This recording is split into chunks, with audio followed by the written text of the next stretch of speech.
Hello and welcome to the English Learning Podcast by English Finders. I'm your host, Amelia. And I'm Brian. We're excited to have you with us for our 7th episode.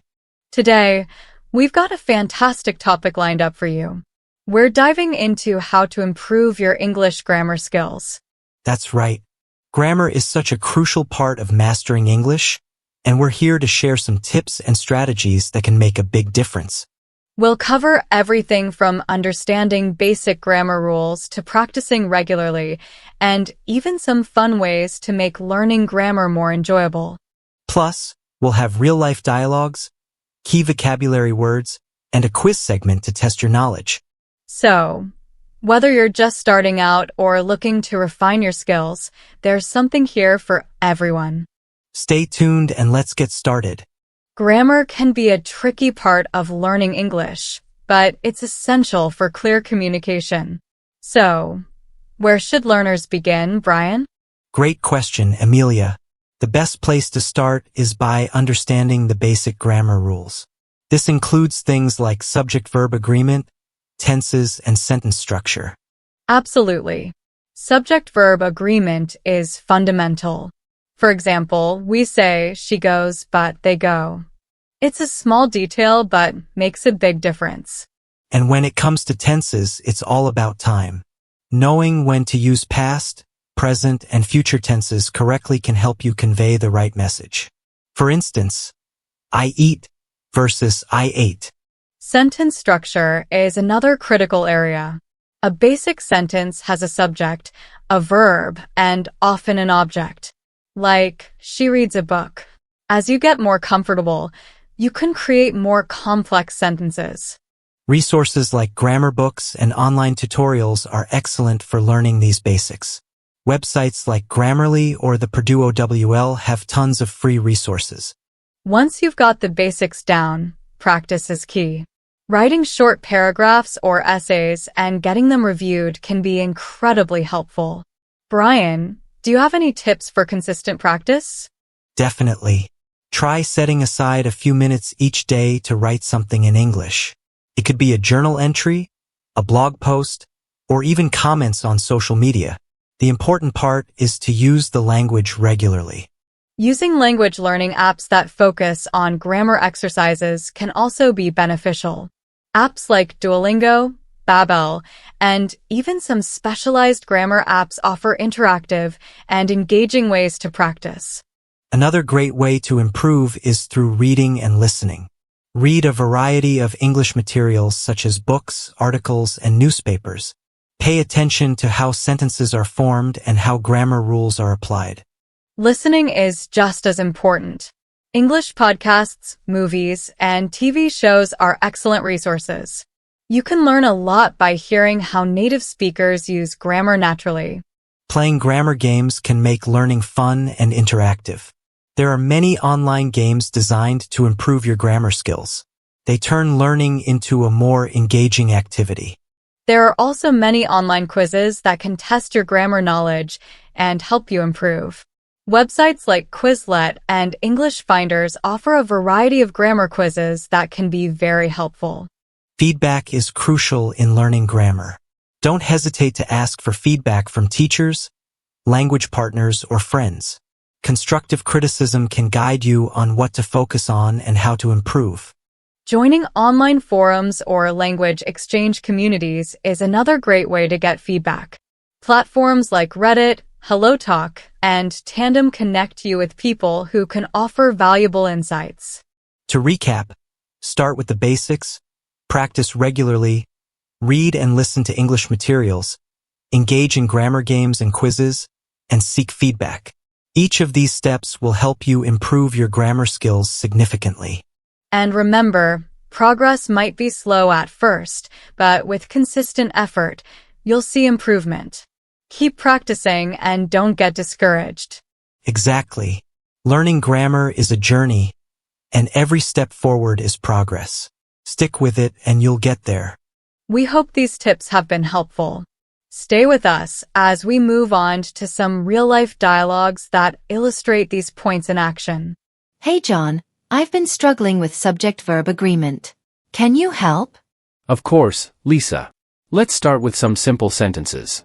For example, she goes to the market. Here, she is the subject and goes is the verb. They agree because goes is the correct form for she. Okay, I see. So, if I say, they goes to the market, that's incorrect, right? Exactly. It should be, they go to the market. The subject, they needs the verb form go to agree properly. Got it.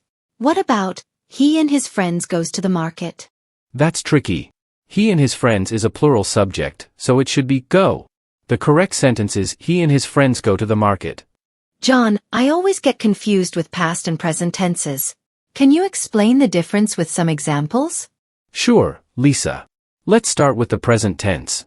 For example, I eat breakfast every morning. This indicates a habitual action in the present. And for the past tense? For the past tense, you might say, I ate breakfast this morning. It indicates that the action was completed in the past. What about continuous actions? For continuous actions in the present, you'd say, I am eating breakfast now. For continuous actions in the past, it would be, I was eating breakfast. Thanks, John. That makes it much clearer. John, how do I make my sentences more complex? My sentences always feel so simple. A good way to start is by adding conjunctions and relative clauses. For example, take the simple sentence, I like reading. You can expand it by adding a conjunction, I like reading, and I also enjoy writing. What about using relative clauses? Relative clauses are a great way to add detail. For example, I like reading books can become, I like reading books that are about history. The phrase, that are about history, is a relative clause adding more information about the books. Can you give me another example? Sure. She met a man can be expanded to, she met a man who works at the library. The clause, who works at the library, gives more information about the man. I see. So by adding conjunctions and relative clauses, I can make my sentences more detailed and interesting. Exactly. It helps your writing flow better and provides more context to your readers. Thanks, John. I'll try to practice that more. You're welcome, Lisa. Remember, practice makes perfect. Keep experimenting with different sentence structures and you'll get the hang of it. That was Lisa and John illustrating some key grammar points. Real-life practice and applying these tips in everyday conversations can significantly improve your grammar skills. Now it's time to go over some key vocabulary words that will help you better understand and improve your grammar skills. Our first word is agreement. In grammar, agreement refers to the harmony or accordance in grammatical terms, particularly between subjects and verbs or pronouns and antecedents. Example, there is an agreement between the subject and the verb in this sentence. Next, we have tense.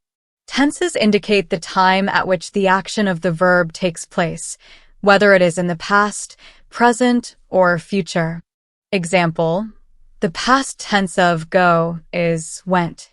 The third word is clause. A clause is a group of words that contains a subject and a predicate. Example, the sentence I think that you are right contains a main clause and a subordinate clause.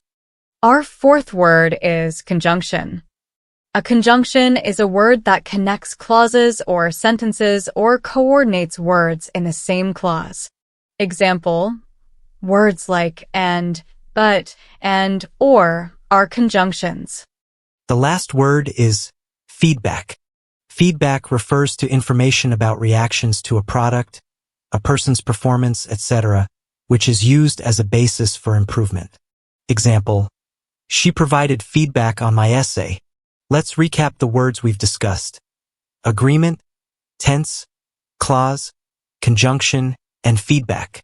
Understanding and using these terms will help you grasp English grammar more effectively. Absolutely. Now, let's move on to some multiple-choice quizzes to test your understanding of these concepts. What is the correct past tense form of go? A, goes. B, gone. C, went. D, going.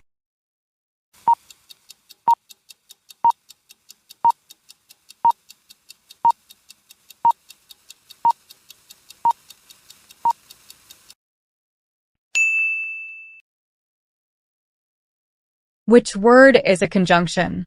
A, quickly. B ant, C dog, D run.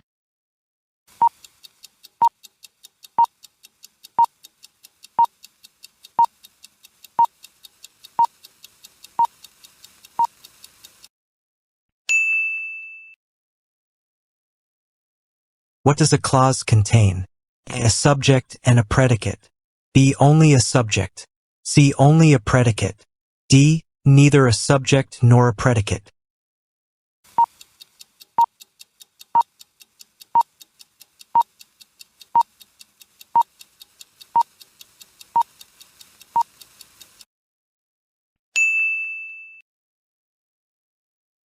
Choose the correct subject-verb agreement. She dashed to the store. A go, B goes, C going, D gone.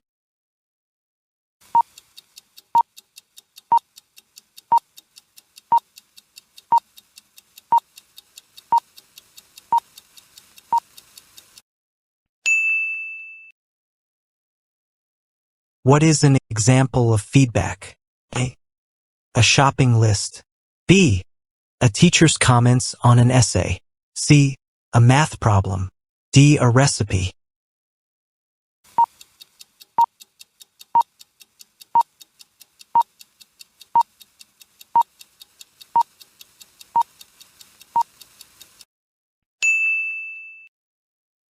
Great job on the quizzes. We hope these questions helped reinforce your understanding of today's grammar topics. That's a wrap for today's episode of the English Learning Podcast.